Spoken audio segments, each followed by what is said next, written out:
So today I will talk about a project that we did since 2 years about peer-to-peer energy. Um, just a quick brief about who we are. We are a small company based in Strasbourg and Paris.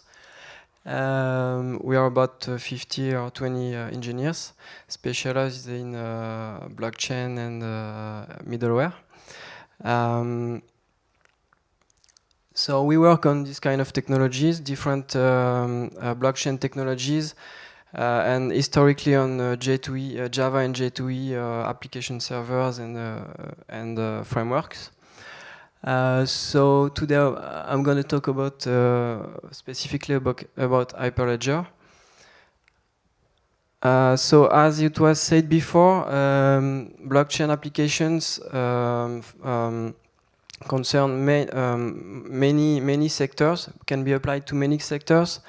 The most obvious one is fintech, to transfer assets between across countries and so on. This is the most obvious one.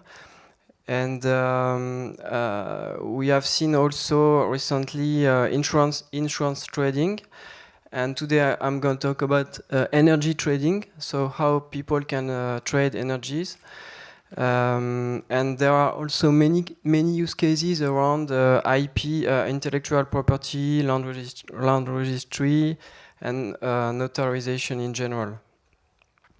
So what we are looking for when we install a blockchain is this kind of properties. The first one is the fact that blockchain is tamper-proof. When you put some data inside, you cannot remove it or modify it. This is achieved, as it was said before, this is achieved by the global consensus and decentralization. The other properties that is very important is that it's transparent across the nodes. So if it's a public blockchain, then anyone can audit or see what happens. Sometimes blockchains are fast, not all the time. It depends on the consensus type and on the blockchain, if it's private or public. Private blockchains or consortium blockchains are often faster because the consensus is simple vote. It's not proof of work. So it's faster, and as it was said before, you can automate some programs on the blockchain. I will talk a bit about it later. And it's open source. It's always open source. It has to be open source because you have to trust the code that will be executed by the nodes. So as it was said before also, there are two types of blockchains, public-private blockchains. Private or consortium blockchains. Consortium blockchains are between companies or organizations that know each other, but they don't fully trust each other. So in consortium blockchains, there is often a permission system. So there is a PKI, a public infrastructure, that will distribute certificates to allow the nodes to read, write, or validate blocks.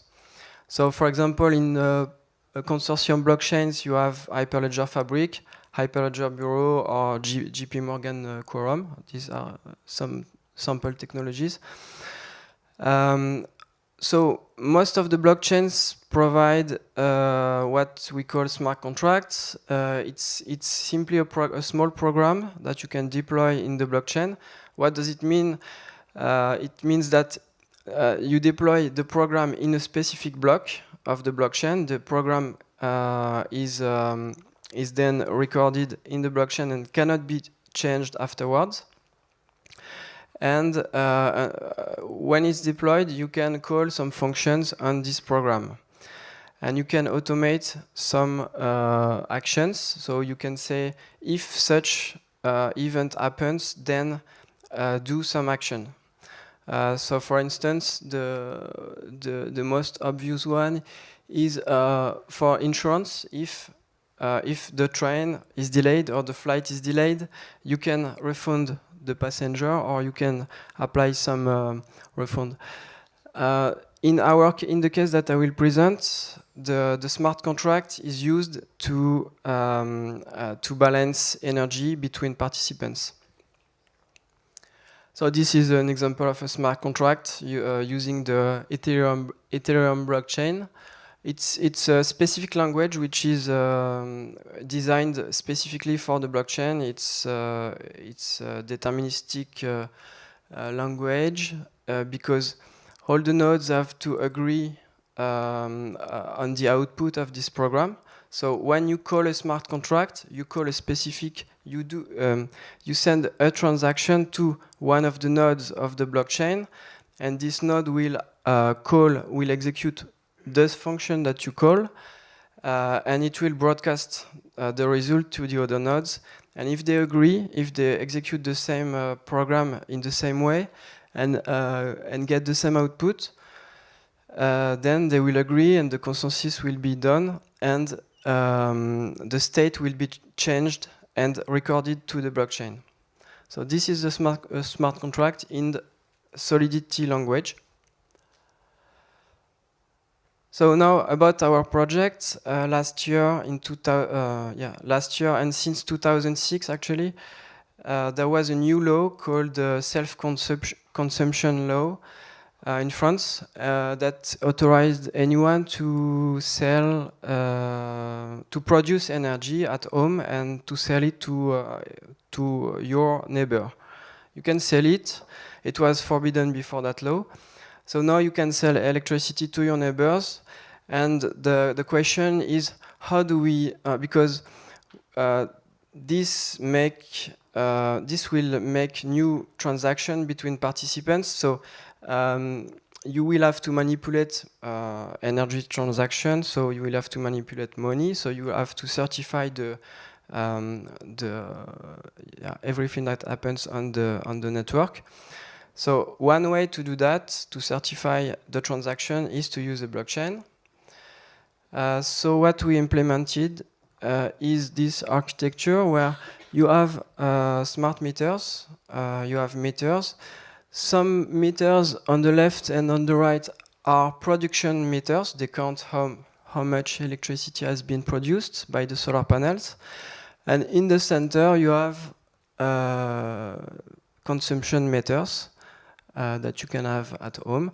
So what we did is to plug, so we used, in the first step, we used a Raspberry Pi, for example, that we plugged under the meters. And this Raspberry Pi will collect how much electricity each meter produces or consumes.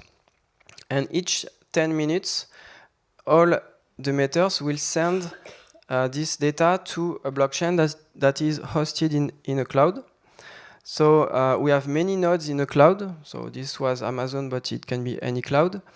And they will execute some smart contract that will dispatch, that will balance the surplus of energy that has been produced by the producers. So if this guy on the left or on the right, they produce more than they consume, the surplus will be balanced. It will be split between the other participants. So you have to be sure that this program will execute correctly, that nobody can cheat. So you have to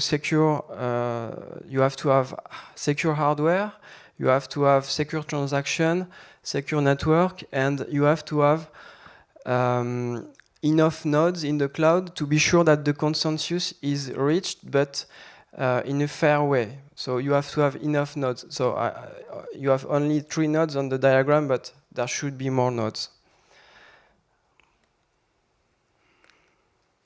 So this was the installation that we did on some solar plant where we were plugging the Raspberry Pi to a producer.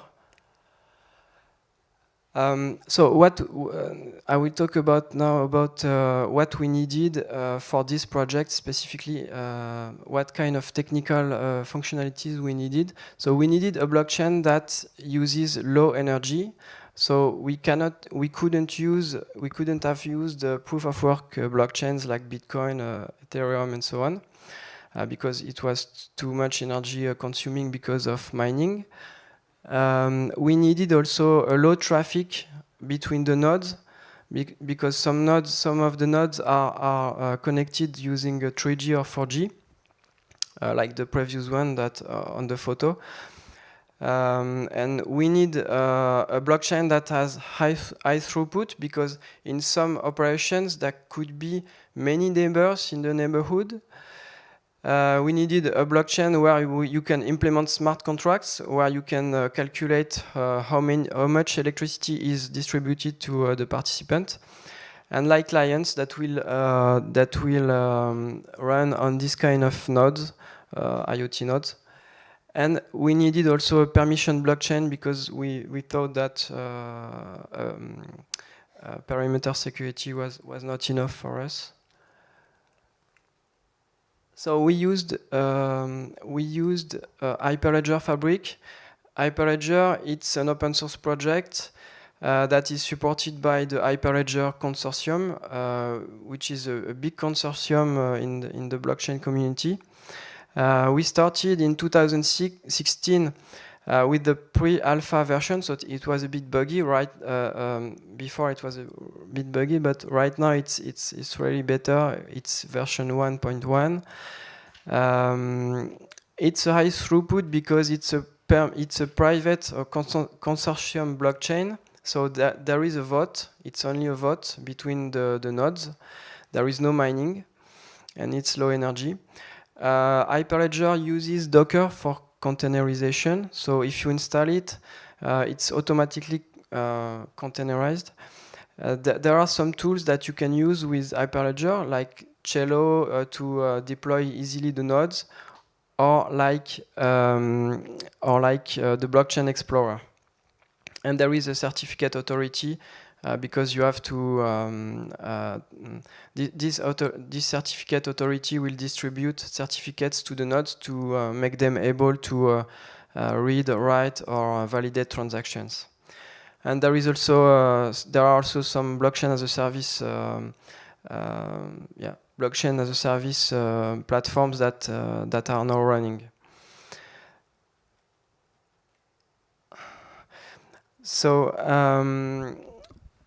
to conclude, there are some challenges that we met with the GDPR, scalability, privacy, and so on. But it's really an emerging technology, and there are many new progress that are made every day. Looking at scalability issues, there are some progress made around sharding, like for Ethereum. All the nodes don't need to know the information of all other nodes. There are off-chain transactions that can be done with some constraints. Regarding privacy, by default, everything is clear text. You can read everything on a blockchain. So if you want to put private data on a blockchain, you have to encrypt it before, and you have to decrypt it later. So if you want to share a secret around among different participants, you have to apply some classical cryptography techniques that are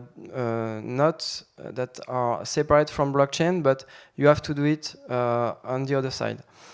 There are also many hardware technologies that are made right now, including by French companies. Another issue that you can meet if you use a public blockchain is the transaction fees problem, because if you want to use Bitcoin or Ethereum blockchain, each time you submit a transaction, you have to pay the miners to be able to see your transaction mined. If you don't pay, they will reject your transaction. So this is normal because they will support the network, so you have to pay them. If you use a private blockchain, you don't have to pay the fees because you will support the infrastructure.